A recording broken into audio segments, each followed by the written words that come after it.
ಸದ್ಯ ಅವರು ಶಾಕ್ ಆಗಿದ್ರು ಸರ್. ಅಲ್ಲ, ಮಹಾನಾಯಕನಿಗೆ ಶಾಕ್ ಆಗುತ್ತೆ ಅಂತ ಹೇಳಿದ್ರು. ಮಹಾನಾಯಕನಿಗೆ ಶಾಕ್ ಆಗುತ್ತೆ ಅಂತ ಗೊತ್ತಿಲ್ಲ ನನಗೆ, ಐ ಡೋಂಟ್ ನೋ. ಅವ್ರ ಪ್ರಕಾರ ಯಾರು ಮಹಾನಾಯಕರು, ಅವ್ರ ಪ್ರಕಾರ ಏನು ಎವಿಡೆನ್ಸ್ ಇದೆ ಅವ್ರ ಹತ್ರ, ಶಾಕಿಂಗ್ ಎವಿಡೆನ್ಸ್ ಏನಿದೆ ಗೊತ್ತಿಲ್ಲ. ಶಾಕಿಂಗ್ ಎವಿಡೆನ್ಸ್ ಏನಿದೆ ಅವರು ಕಂಪ್ಲೇಂಟ್ನಲ್ಲಿ ಹೇಳ್ಬೇಕಾಗಿತ್ತಲ್ಲ. ಕಂಪ್ಲೇಂಟ್ ಕೊಟ್ಟಿದ್ದಾರಲ್ರಿ 3ನೇ ತಾರೀಕು. Why is not disposed it? It is true. Suppression of evidence is also an offence. Indian evidence ಆಕ್ಟ್ನಲ್ಲಿ suppression of evidence is an offence.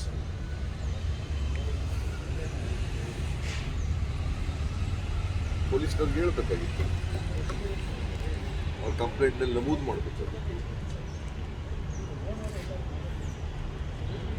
ತಮಗಿರೋ ಮಾಹಿತಿ ಪ್ರಕಾರ ಮಹಾನಾಯಕ ಯಾರು ಅಂತ ಗೊತ್ತಾ ಸರ್? ನಂಗೆ ಗೊತ್ತಿಲ್ಲಪ್ಪ, ನಿಮ್ಗೆ ಗೊತ್ತಿದ್ರೆ ಹೇಳಿ. ನನಗೆ ಗೊತ್ತಿಲ್ಲ. ಮಹಾನಾಯಕರುಗಳು ಭಾಳ ಜನ ಇದ್ದಾರೆ, ಯಾರು ಅಂತ ಹೇಳಿ.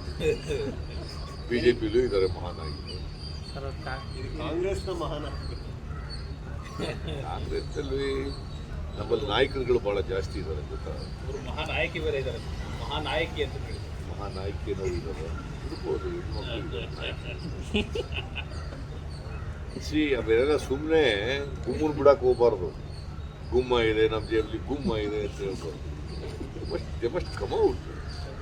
ಬಿಟ್ರೆ ಶಾಕ್ ಆಗುತ್ತೆ ಅಂತ ಹೇಳೋದು, ಬಿಟ್ರೆ ಶಾಕ್ ಆಗುತ್ತೆ ಅಂತ ಹೇಳೋದು. ಜೋಬಲ್ಲಿ ಯಾರಿಗೆ ಶಾಕ್ ಆಗೋದು? ಶಾಕ್ ಯಾರಿಗಪ್ಪ ಆಗೋದು? ರಮೇಶ್ ಜಾರಕಿಹೊಳಿಗೋ ಅಥವಾ ಬೇರೆಯವ್ರಿಗೋ? ಅದು ಸ್ಪಷ್ಟವಾಗಿ ಹೇಳಿಲ್ಲ ಸರ್. ಮಕ್ಕಳು ಮತ್ತೆ ಅವ್ರಿಗೆ ಶಾಕ್ ಆಗ್ತಾ ಇರ್ಬೋದು. ಅವ್ರಿಗೆ ಶಾಕ್ ಆದರೂ ಆಗ್ಬೋದು.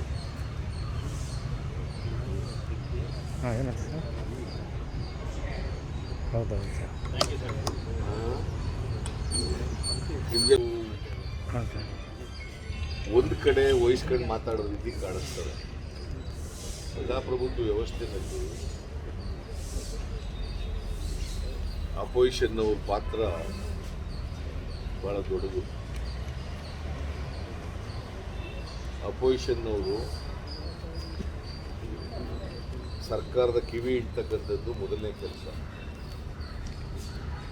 ಸರ್ಕಾರ ತಪ್ಪು ನೀತಿಗಳನ್ನು ತಗೊಬಂದರೆ, ಭ್ರಷ್ಟಾಚಾರ ಮಾಡಿದ್ರೆ, ಅಭಿವೃದ್ಧಿಗೆ ವಿರುದ್ಧವಾದಂಥ ತೀರ್ಮಾನಗಳನ್ನು ಮಾಡಿದ್ರೆ ಅದನ್ನು ಬಯಲು ಮಾಡ್ತಕ್ಕಂಥದ್ದು ನಮ್ಮ ಕೆಲಸ.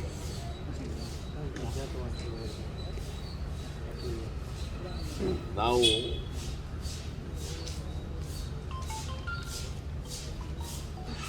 ವಿಧಾನಸಭಾ ಅಧಿವೇಶನವನ್ನು ದುರುಪಯೋಗ ಮಾಡ್ಕೊಳ್ತಕ್ಕಂಥದ್ದಾಗಲಿ ಅಥವಾ ನಡೀದೇ ರೀತಿಯಲ್ಲಿ ನೋಡ್ಕೊಳ್ತಕ್ಕಂಥದ್ದಾಗಲಿ ನಮ್ಮ ಉದ್ದೇಶ ಅಲ್ಲ.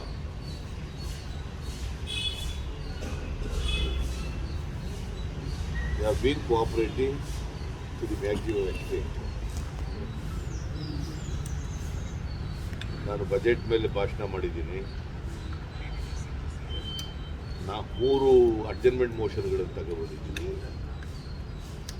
ನಮ್ಮ MLAಗಳು ಪ್ರಶ್ನೆಗಳನ್ನು ಕೇಳಿದ್ದಾರೆ, 0 ಅವರ್ನಲ್ಲಿ ಪ್ರಶ್ನೆಗಳನ್ನು ಕೇಳಿದ್ದಾರೆ, ಕಾಲಿಂಗ್ ಅಟೆನ್ಷನ್ನು ಇವೆಲ್ಲನೂ ಕೂಡ ಕೇಳಿದ್ದಾರೆ. ನಾವು ಸರ್ಕಾರ ಸದನ ಏನು ಕರೆದಿದ್ದಾರೆ ಅದರ ಸಮಯವನ್ನು ಸದುಪಯೋಗ ಮಾಡಿಕೊಳ್ಳತಕ್ಕಂಥ ಪ್ರಯತ್ನವನ್ನು ಮಾಡ್ತಾ ಇದ್ದೀವಿ. ಆದರೆ ವಿರೋಧ ಪಕ್ಷದವರು ಅಡ್ಡಿಪಡಿಸ್ತಾ ಇದ್ದಾರೆ ಅಂತ ಹೇಳೋದು ಸರಿ ಇಲ್ಲ. It is our right.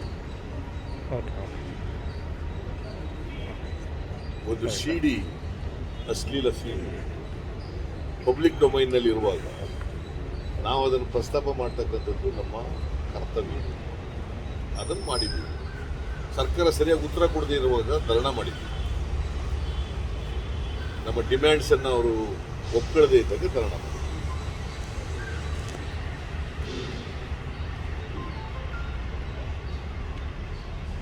ಸರ್ಕಾರ ಒಪ್ಕೊಂಡಿದ್ದು ನಾವ್ಯಾಕೆ ಧರಣ ಮಾಡ್ತಾ ಇದ್ದೋ? ಮತ್ತು ನಮ್ಮ ಡಿಮ್ಯಾಂಡ್ಸು ನ್ಯಾಯಯುತವಾಗಿದ್ದವು.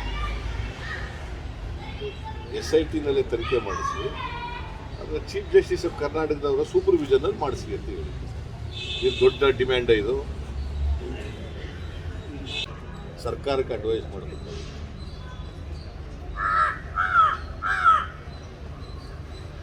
ಕನ್ನಡ ಮಾಡುವಾಗಲೇ ಗಿಲಿಟಿನ್ ಮಾಡ್ಕೊಂಡು ಎಲ್ಲ ಬಿಲ್ಗಳನ್ನ ಪಾಸ್ ಮಾಡ್ಕೊಳ್ಳೋದು ಯಾವ ಡೆಮಾಕ್ರಸಿ? ಕನ್ನಡ ಮಾಡುವಾಗ ಸರ್ಕಾರ ಬಿಲ್ಗಳನ್ನ ಪಾಸ್ ಮಾಡಲಿಕ್ಕೆ ಅವಕಾಶ ಮಾಡಿಕೊಡ್ತಕ್ಕಂಥದ್ದು ಯಾವ ಡೆಮಾಕ್ರಸಿ?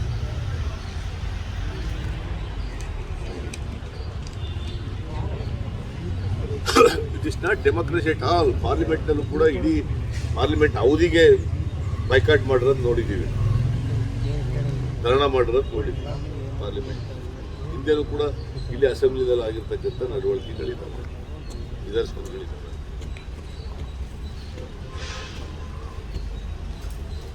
ನಾವು ಡೆಮಾಕ್ರೆಟಿಕ್ ವೇನಲ್ಲೇ ಕೆಲಸ ಮಾಡ್ತಾ ಇದ್ದೀವಿ.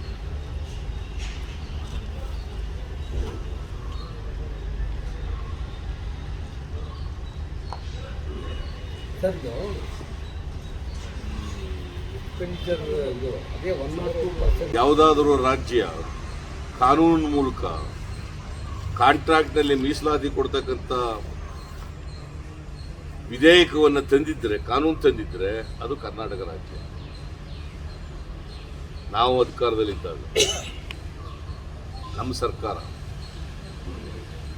nowhere in the country such a legislation is passed. Nowhere in the country. Karnataka is the only state which passed a legislation giving reservation in contracts up to 50 lakhs.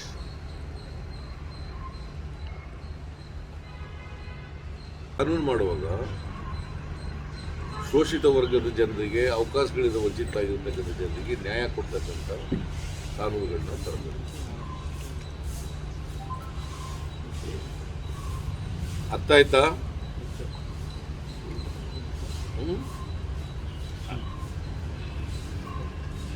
Confuse ಮಾಡ್ಕೋಬೇಡಿ. You have passed a legislation during our period. You have passed a legislation. ಕಾನೂನು ಮಾಡಿರೋದು. Nowhere in the country. Karnataka is the only state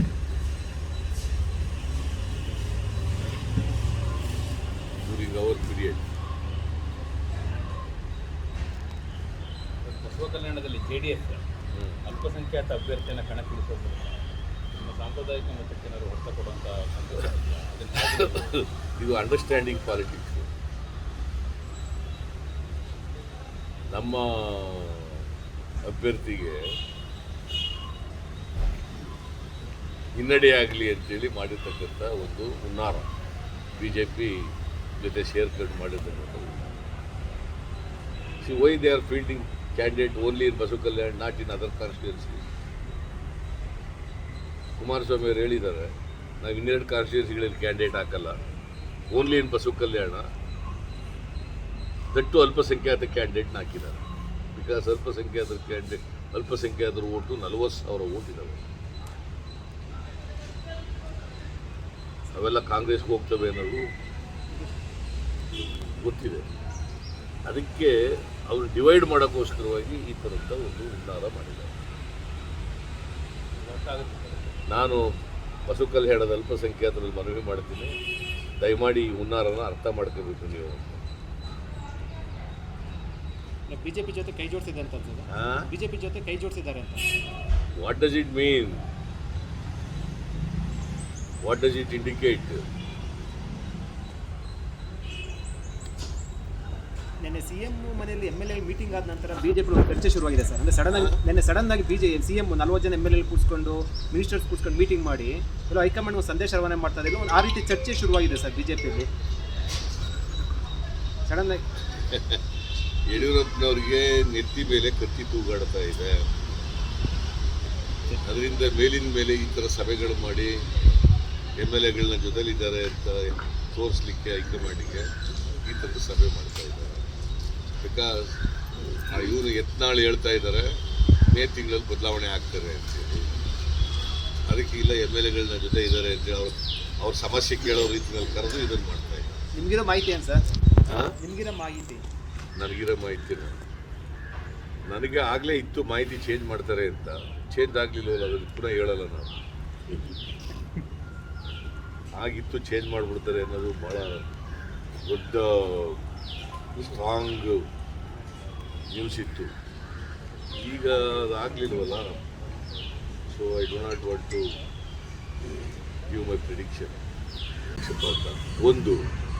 ಎರಡನೇದು, ಎಲ್ಲಕ್ಕಿಂತ ಮುಖ್ಯವಾಗಿ SC/ST ಜನರಿಗೆ ನ್ಯಾಯಯುತವಾಗಿ ಕಾನೂನು ಪ್ರಕಾರವಾಗಿ ನಾವು ಮಾಡಿದ್ದವರ ಕಾನೂನು 50 ಲಕ್ಷದವರೆಗೆ ಮೀಸಲಾತಿ ಕೊಡಬೇಕು ಕಾಂಟ್ರಾಕ್ಟ್ನಲ್ಲಿ ಅಂತ, ಅದನ್ನು ತಪ್ಪಿಸಿದಾಗ ಆಗ್ತದೆ. ಸೊ ಅಂಬೇಡ್ಕರ್ ಅವರು ಏನು ಹೇಳಿದರು ಅಂದರೆ, ಬರೀ ರಾಜಕೀಯ ಸ್ವಾತಂತ್ರ್ಯ ಸಿಕ್ಕಿದ್ರೆ ಸಾಲದು, ಪರಿಶಿಷ್ಟ ಜಾತಿ ಪರಿಶಿಷ್ಟ ವರ್ಗದವರಿಗೆ, ಶೋಷಿತ ವರ್ಗದ ಜನರಿಗೆ ಸಾಮಾಜಿಕ ರಾಜಕೀಯ ಸ್ವಾತಂತ್ರ್ಯವೂ ಸಿಗಬೇಕು. ಬರೀ ಪೊಲಿಟಿಕಲ್ ಫ್ರೀಡಮ್ ಸಿಕ್ಕಿದ್ರೆ ಸಾಲದು. ರಾಜಕೀಯ ಸ್ವಾತಂತ್ರ್ಯದ ಜೊತೆಗೆ ಸಾಮಾಜಿಕ ಸ್ವಾತಂತ್ರ್ಯ, ಆರ್ಥಿಕ ಸ್ವಾತಂತ್ರ್ಯ ಸಿಕ್ಕಿದಾಗ ಮಾತ್ರ ನಾವು ಸಮಾನತೆಯನ್ನು ಸಾಧಿಸಲಿಕ್ಕೆ ಸಾಧ್ಯ ಆಗ್ತದೆ. ಎಕನಾಮಿಕ್ ಎಂಪವರ್ಮೆಂಟ್ ಇದ್ದೇನೆ, ಸೋಷಿಯಲ್ ಎಂಪವರ್ಮೆಂಟ್ ಇದ್ದೇನೆ, we can't bring about A social change in the society. We can't bring about A economic change in the society. That was the argument advanced by Dr. Ambedkar. And it is true also. ಈಗ ಇಷ್ಟು ವರ್ಷ ಸ್ವಾತಂತ್ರ್ಯ ಬಂದು ಎಷ್ಟು ವರ್ಷ ಆಯಿತು? 47ನೇ ಇಸ್ವಿಯಿಂದ 75 ವರ್ಷ ಆಯ್ತಾ ಬಂತು. ಆದರೂ ಈಕ್ವಾಲಿಟಿ ಬಂದಿಲ್ಲ ಇನ್ನು. ಅದರಿಂದ ಇವರು ದಲಿತರಿಗೆ, ಪರಿಶಿಷ್ಟ ಜಾತಿ ಪರಿಶಿಷ್ಟ ವರ್ಗದವರಿಗೆ ದೊಡ್ಡ ದ್ರೋಹವನ್ನು ಮಾಡ್ತಾ ಇದ್ದಾರೆ, ಅನ್ಯಾಯವನ್ನು ಮಾಡ್ತಾ ಇದ್ದಾರೆ. ಅವರ ಆರ್ಥಿಕ ಸಾಮಾಜಿಕ ಬೆಳವಣಿಗೆಗೆ ಕೊಡ್ಲಿ ಪೆಟ್ಟನ್ನು ಕೊಟ್ಟಿದ್ದಾರೆ.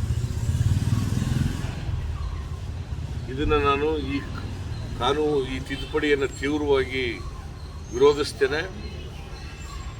ಅಷ್ಟೇ ಅಲ್ಲ, ಈ ತಿದ್ದುಪಡಿಯನ್ನು ವಾಪಸ್ ತಗೋಬೇಕು ಅಂತೇಳಿ ಒತ್ತಾಯ ಮಾಡುತ್ತೇನೆ. ವಿಶಿಷ್ಟ ವರ್ಗದ ಕಾಂಟ್ರಾಕ್ಟ್ ಮಾಡಲಿಕ್ಕೆ ಇಚ್ಛೆ ಪಡ್ತಕ್ಕಂಥ ಜನರಿಗೆ 50 ಲಕ್ಷದವರೆಗೆ ಅವರಿಗೆ ಕಾಂಟ್ರಾಕ್ಟ್ನಲ್ಲಿ ಮೀಸಲಾತಿಯನ್ನು ಕಲ್ಪಿಸ್ಕೊಡ್ಬೇಕು ಅಂತಕ್ಕಂಥದ್ದು. ಅದು ಜಾರಿಯಲ್ಲಿದೆ ಈಗ. ಅದ್ರ ಜೊತೆಗೆ ನಾನು ಮಂಡಿಸಿದಂಥ ಕೊನೆಯ ಬಜೆಟ್ 18-19ನೇ ಸಾಲಿನಲ್ಲಿ ಮಂಡಿಸಿದಂಥ ಕೊನೆಯ ಬಜೆಟ್ನಲ್ಲಿ ಅದು 50 ಲಕ್ಷದಿಂದ 1 ಕೋಟಿಗೆ ಏರಿಸಬೇಕು ಅಂತ ಘೋಷಣೆ ಮಾಡಿದ್ದೆ. ಎಷ್ಟು? 1 ಕೋಟಿಗೆ ಏರಿಸಬೇಕು ಅಂತ ಘೋಷಣೆ ಮಾಡಿದ್ದೆ. ಅದನ್ನು ಜಾರಿ ಕೊಡಲಿಲ್ಲ ಇವರು, ಈ ಸರ್ಕಾರ. ಕುಮಾರಸ್ವಾಮಿ ಸರ್ಕಾರನೂ ಕೊಡಲಿಲ್ಲ. ಯಡಿಯೂರಪ್ಪನ ಸರ್ಕಾರ 7 ವರ್ಷ ಆಯಿತು ಬಂದು, ಅವರು ಕೊಡಲಿಲ್ಲ. ಬಟ್ ಇವರು ಹುನ್ನಾರ ಏನು ಅಂತಂದರೆ, ಸರ್ಕಾರದ ಹುನ್ನಾರ, ಈ 52 ಕೋಟಿವರೆಗೆ ಇವರು ಕೊಟ್ಬಿಟ್ರೆ, ಲ್ಯಾಂಡ್ ಆರ್ಮಿಗೆ ಕೊಟ್ಬಿಟ್ರೆ, ಇನ್ನು ಮೀಸಲಾತಿಯಲ್ಲಿ ಕೊಡ್ತಾರೆ ಇವರು. 50 ಲಕ್ಷದವರೆಗೆ ಮೀಸಲಾತಿ ಕೊಡಬೇಕಲ್ಲ SC/ST ಕಾಂಟ್ರಾಕ್ಟ್ಗಳಿಗೆ. ಅದನ್ನು ಈ ತಿದ್ದುಪಡಿ ಮಾಡೋದ್ರ ಮೂಲಕ ಅವ್ರಿಗೆ ಮೋಸ ಮಾಡ್ತಕ್ಕಂಥ ಕೆಲಸವನ್ನು ಮಾಡ್ತಾರೆ, ಅದನ್ನು ಕಿತ್ಕೊಳ್ತಕ್ಕಂಥ ಕೆಲಸ. ಟೆಂಡರ್ ಕರೆದೇ ಇರುವಂಥದ್ದು ಭ್ರಷ್ಟಾಚಾರಕ್ಕೂ ಕಾರಣ ಆಗುತ್ತಲ್ವ ಸರ್? ಟೆಂಡರ್ ಕರೆದೇ ಇರುವಂಥದ್ದು ಭ್ರಷ್ಟಾಚಾರಕ್ಕೂ ಕಾರಣ ಆಗುತ್ತಲ್ವ ಸರ್? ಅದು ಭ್ರಷ್ಟಾಚಾರಕ್ಕೂ ಕಾರಣ ಆಗ್ತದೆ. ಭ್ರಷ್ಟಾಚಾರಕ್ಕಾಗೋದು ಹಾಗೆ ಆಯ್ತದೆ. ಬಿಕಾಸ್ 2 ಕೋಟಿವರೆಗೆ ನೇರವಾಗಿ ಎಂಟ್ರಾಕ್ಟ್ ಮಾಡಿಬಿಟ್ರೆ ಕಾಂಪಿಟೀಷನ್ ಇರೋದಿಲ್ವಲ್ಲ ಅಲ್ಲಿ. ಲ್ಯಾಂಡ್ ಆರ್ಮಿಯವರು ಮೊದಲೇ ಕಳಪೆ ಕೆಲಸ ಮಾಡ್ತಾರೆ. ಭ್ರಷ್ಟಾಚಾರಕ್ಕೆ ಅವ್ರ MLAಗಳಿಗೆ ಅನುಕೂಲ ಮಾಡಿಕೊಡ್ಲಿಕ್ಕೋಸ್ಕರವಾಗಿ ಇದನ್ನು ಮಾಡ್ತಾ ಇರೋದು. ಈ 2 ಕೋಟಿವರೆಗೆ KRDCಯಲ್ಲೂ 5 ಕೊಟ್ಬಿಡೋದು ಎಂಥದ್ದು ಲ್ಯಾಂಡ್ ಆರ್ಮಿಗೆ. ಅವ್ರ MLA ಅವ್ರು ಇಷ್ಟ ಬಂದವರು ಕೊಟ್ಬೇಕು. ಅಲ್ಲಿ ಯಾವ ಕೆಲವು ಅವರ ಕಾರ್ಯಕರ್ತರ ಕೆಲಸ ಮಾಡಿಸಿ ದುಡ್ಡು ಹೊಡಿತಾರೆ. ಸದನ ಪಕ್ಷ ವಾಟ್ ಡಸ್ ಇಟ್ ಮೀನ್? ಅವ್ರು ರಕ್ಷಣೆ ಕೊಡ್ತಿಲ್ಲ ಇಲ್ಲಿವರೆಗೆ, ಅದಕ್ಕೋಸ್ಕರ ಕೊಡಿ ಅಂತ ಕೇಳಿದ್ದಾರೆ. They have failed to give the protection. ಅವರು ಅವರ ತಂದೆ ತಾಯಿಗಳಿಗೆ ಕೊಡಿ ಅಂತ ಹೇಳಿದ್ದಾರೆ. ಮೊದಲು ಅವ್ರು ಕೇಳ್ಕೊಂಡಿದ್ದು, ಈಗ ತಂದೆ ತಾಯಿಗಳು ಕೊಡಿ ಅಂತ ಕೇಳ್ಕೊಂಡಿದ್ದಾರೆ. ನಾನು ಸಂತ್ರಸ್ತೆ ಇದ್ದಾಳಲ್ಲ, ಅವಳು ಯಾರು ವಿಕ್ಟಿಮ್ ಇದ್ದಾಳಲ್ಲ, ಅವಳಿಗೆ ನೀನು ಮರೆಯಾಗಿದ್ದುಕೊಂಡು ವಿಡಿಯೋ ಸ್ಟೇಟ್ಮೆಂಟ್ ಕೊಡೋದ್ರ ಬದಲು ನೇರವಾಗಿ SIT ಮುಂದೆ ಅಪಿಯರ್ ಆಗಿ ಸ್ಟೇಟ್ಮೆಂಟ್ ಕೊಡಬೇಕು ಅಂತೇಳಿ ಅವಳಿಗೆ ನಾನು ಸಲಹೆಯನ್ನು ಕೊಡ್ತೇನೆ. ಸರ್ ನಾನು ರಮೇಶ್ ಜಾರಕಿಹೊಳಿ ಮಾತಾಡಿದೆ ಸರ್, ಅಂದರೆ ಅತ್ಯಾಚಾರ ಪ್ರಕರಣ ದಾಖಲಿಸಬೇಕು ಅಂತ ಹೇಳಿದ್ರು ಸಿದ್ದರಾಮಯ್ಯ ಅವರು ಭಾಳ ಮನಸ್ಸಿಗೆ ನೋವಾಗಿದೆ, ಅವ್ರ ಮೇಲೆ ಇದ್ದಂಥ ಗೌರವ ಕಡಿಮೆ ಆಗಿದೆ ಅಂತ ಹೇಳಿದ್ದಾರೆ.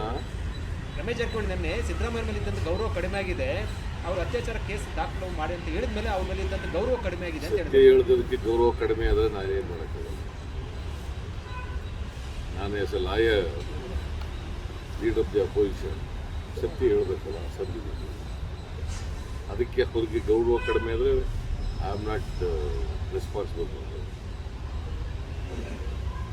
ಬೈ ಎಲೆಕ್ಷನ್ ಹೆಂಗಿದೆ ಸರ್ ನಿಮ್ಮ ಮಾಹಿತಿ ಪ್ರಕಾರ ಸರ್? ಈಗ ಬೈ ಎಲೆಕ್ಷನ್ನು 3 ಕಡೆ ಚೆನ್ನಾಗಿದೆ, 3 ಕಡೆ ಗೆಲ್ಲ ಅವಕಾಶ ಇದೆ.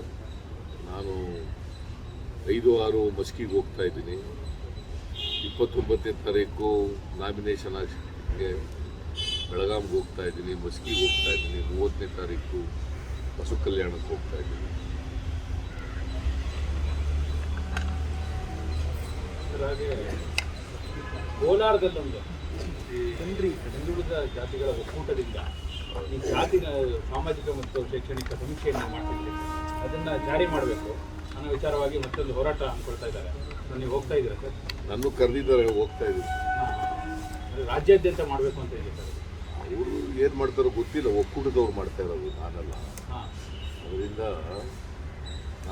ನನಗೂ ಕರೆದವ್ರೆ, ಬರ್ರಿ ನೀವು ಬರಬೇಕು ಅಂತ ಕೋಲಾರಕ್ಕೆ. 28 I am going to Kolar. 28. ಮೀಸಲಾತಿ ವಿಚಾರನೂ ಕೂಡ ಅಲ್ಲಿ ನಾನು ಅದನ್ನು ಖಂಡಿಸ್ತೇನೆ. ಅದು ಪ್ರಚೋದನಾಕಾರಿ ಭಾಷಣ ಏನಲ್ಲ. ಬೆಂಗಳೂರು ಸೀಜ್ ಮಾಡಿ ಅಂತಂದರೆ ಪ್ರಚೋದನಾಕಾರಿ ಭಾಷಣನ? ಬೆಂಗಳೂರು ಮುತ್ತಿಗೆ ಹಾಕಿ ಅಂತಂದರೆ ಪ್ರಚೋದನಾಕಾರಿ ಭಾಷಣ ಆಗಲ್ಲ. ಅದನ್ನು ಖಂಡಿಸ್ತೇನೆ. ಅವ್ರ ಮೇಲೆ FIR ತಗೊಂಡಿರೋದನ್ನು ತೀವ್ರವಾಗಿ ಖಂಡಿಸ್ತೇನೆ. ಸೊ ಹಂಗೆ ನೋಡಿ, ಈಗ BJP ಅವರು ಜೋರ ಪ್ರಚೋದನಕಾರಿ ಭಾಷಣ ಮಾಡ್ತಾರೆ, ಇದಕ್ಕಿಂತ ಕೂಡ ಅವ್ರ ಮೇಲೆ ಕೇಸ್ ಆಗಲ್ಲ. ಈಗ ನಿನ್ನೆ ನಮ್ಮ ರಾಜ್ಯದಿಂದ ಏನು ಮೆಸೇಜ್ ಹೋಗ್ತಾ ಇದೆ ಅಂತ ಸರ್? ಇದು ಈಗ 120 ದಿನದಿಂದ ಅವ್ರು ಚಳವಳಿ ಮಾಡ್ತಾ ಇದ್ದಾರೆ. ಅವರ ಸಮಸ್ಯೆಗಳಿಗೆ ಸ್ಪಂದಿಸ್ತಕ್ಕಂಥ ಕೆಲಸ ಮೋದಿ ಮಾಡ್ತಾ ಇಲ್ಲ. ಅದ್ರ ಬದಲು ಅವ್ರ ಮೇಲೆ ಕೇಸ್ ಹಾಕ್ತಕ್ಕಂಥ ಕೆಲಸವನ್ನು ಮಾಡ್ತಾ ಇದ್ದಾರೆ. ಇದು ಪ್ರಜಾಪ್ರಭುತ್ವಕ್ಕೆ ವಿರೋಧಿಯಾದಂಥ ಕ್ರಮ. ಪ್ರಜಾಪ್ರಭುತ್ವದಲ್ಲಿ ಜನರ ಅಭಿವ್ಯಕ್ತಿ ಸ್ವಾತಂತ್ರ್ಯವನ್ನು ಮೊಟಕುಗೊಳಿಸ್ತಕ್ಕಂಥದ್ದು, ಹತ್ತಿಕ್ಕತಕ್ಕಂಥದ್ದು, ಇದು ಶೈಲಿ ಕಂಡಮ್. ನಿನ್ನೆ TD ಇವತ್ತು ಮತ್ತೊಂದು ವಿಡಿಯೋನ ಬಿಟ್ಟು ಸಿದ್ದರಾಮಯ್ಯನವರು, DK ಶಿವಕುಮಾರ್ ಅವರು, ರಮೇಶ್ ಕುಮಾರ್ ಅವರು ನನಗೆ ರಕ್ಷಣೆ ಕೊಡಬೇಕು ಅಂತ ಕೇಳಿದ್ದಾರೆ. ರಕ್ಷಣೆ ಕೊಡಿಸ್ಬೇಕು ಅಂತ ಕೊಡಿಸ್ಬೇಕು. ರಕ್ಷಣೆ ನಾವು ಕೊಡೋಗಿಲ್ಲ, ರಕ್ಷಣೆ ಕೊಡಿಸ್ಬೇಕು. ನಾವು ಹೇಳ್ತೀವಿ, ನಾವು ಬಸವರಾಜ ಬೊಮ್ಮಾಯಿಗೆ ಈಗಾಗಲೇ ಮಾತಾಡಿದ್ದೀನಿ ರಕ್ಷಣೆ ಕೊಡಬೇಕು ಅಂತ. ಪೊಲೀಸ್ ಹೆಡ್ಗೂ ಕೂಡ ಮಾತಾಡ್ತೀನಿ, ರಕ್ಷಣೆ ಕೊಡ್ರಿ. ನಿನ್ನೆ ಬೊಮ್ಮಾಯಿ ಹತ್ರ ಮಾತಾಡಿದ್ರೆ ನಾವು ನಿನ್ನೆ ಬೊಮ್ಮಾಯಿ ಹತ್ರ ತಾವು ಮಾತಾಡಿದ್ರೆ ನಿನ್ನೆ ಮಾತಾಡಿದೆ ಸಾಯಂಕಾಲ. ರಕ್ಷಣೆ ಕೊಡಿ ಅಂತ ಏನಿದೆ ಸರ್? ಅದಕ್ಕೆ ಕೊಡಲೇಬೇಕಲ್ಲ. ನೀರು ಕೇಳಿದ್ರು ರಕ್ಷಣೆ ಕೊಡಬೇಕು, ಯಾರು ಕೇಳಿದ್ರು ರಕ್ಷಣೆ ಕೊಡಬೇಕು. ಅದು ಒಬ್ಬ ಹೆಣ್ಮಗಳ ರಕ್ಷಣೆ ಕೇಳುವಾಗ ಕೊಡಲೇಬೇಕಲ್ಲ. ಸರ್ಕಾರದ ಕರ್ತವ್ಯ ಅದು. It is the duty of the government to give protection to all Kannadigas. ಅಂದರೆ ಸರ್, ಈಗ ನಿಮ್ಮ ಮೂಲಕ